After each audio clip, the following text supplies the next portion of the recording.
এমন কি কখনো হয়েছে যে রাত গভীর হয়ে গেছে, চারপাশে সবাই ঘুমিয়ে পড়েছে, কিন্তু আপনার চোখে ঘুম নেই? মাথায় হাজারটা চিন্তা ঘুরপাক খাচ্ছে, বারবার একই প্রশ্ন মাথায় আসছে। যদি আমি ব্যর্থ হই, যদি মানুষ আমাকে নিয়ে হাসাহাসি করে, আমি কি পারবো? এই অনুভূতিগুলো আপনার পরিচিত বলে মনে হলে আজকের ভিডিওটি শেষ পর্যন্ত দেখুন, কারণ আজকে আমরা এমন একটা বিষয় নিয়ে কথা বলবো যা নীরবে লাখো মানুষের জীবন থেকে সুখ, শান্তি এবং আত্মবিশ্বাস কেড়ে নিচ্ছে। আর সেটা হলো আমাদের ওভারথিংকিং। বন্ধুরা, আপনারা হয়তো ভাবছেন আমি তো শুধু একটু বেশি ভাবি, কিন্তু এই একটু বেশি ভাবাই ধীরে ধীরে আপনার সিদ্ধান্ত নেবার ক্ষমতা কমিয়ে দেয়, আপনার স্বপ্নগুলোকে আটকে দেয় এবং আপনাকে এমন এক অদৃশ্য কারাগারে বন্দি করে যার দরজা আসলে সবসময় খোলাই ছিল। তাহলে চলুন জানি ওভারথিংকিং হবার আসল কারণগুলো কি কি এবং কিভাবে ওভারথিংকিং বন্ধ করে জীবনে এগিয়ে যাওয়া যায়। ওভারথিংকিং এর একটি বড় কারণই হলো অতীত এবং ভবিষ্যতের ভাবনা, যা আপনাকে শান্তিতে থাকতে দেয় না। একবার ভাবুন তো, গাড়ি চালানোর সময় যদি আপনি রিয়ার ভিউ মিররের দিকে তাকিয়ে থাকেন, তাহলে কি হবে?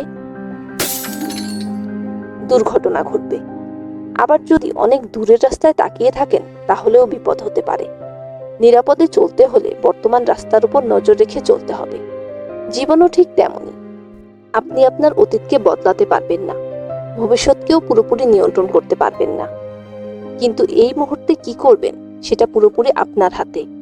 জীবনে বাঁচতে হলে অতীত থেকে শিক্ষা নিন, ভবিষ্যতের জন্য পরিকল্পনা করুন, কিন্তু বাঁচুন আজকের জন্য। অযথা অতীত বা ভবিষ্যৎ নিয়ে ওভারথিংকিং না করে বর্তমানকে কাজে লাগান, তাহলেই ভবিষ্যৎ হবে নিরাপদ। ওভারথিংকিং এর আরেকটা বড় কারণ হলো সবকিছু নিখুঁতভাবে করতে চাওয়া। মনে রাখবেন, আপনার সবকিছুই পারফেক্ট হবে না। হয়তো আপনার প্রথম ব্যবসা সফল হবে না, প্রথম চাকরির ইন্টারভিউতে আপনি হয়তো সিলেক্ট নাও হতে পারেন।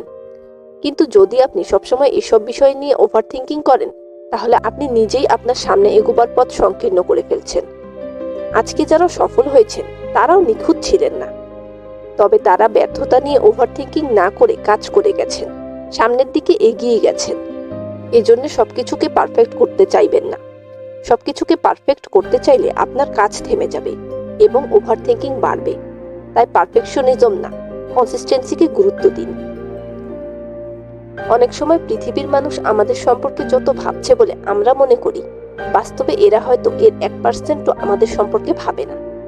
কিন্তু আমরা অন্যের মতামত নিয়ে এত বেশি চিন্তা করি যে নিজের জীবনটাই বাঁচতে ভুলে যাই। অন্যের কথাকে বেশি প্রাধান্য দেওয়ার কারণে আমাদের মধ্যে ওভারথিংকিং হয়। এজন্য আজ থেকে নতুন অভ্যাস শুরু করুন। সকল নেগেটিভ চিন্তাকে মাথা থেকে ঝেড়ে ফেলুন।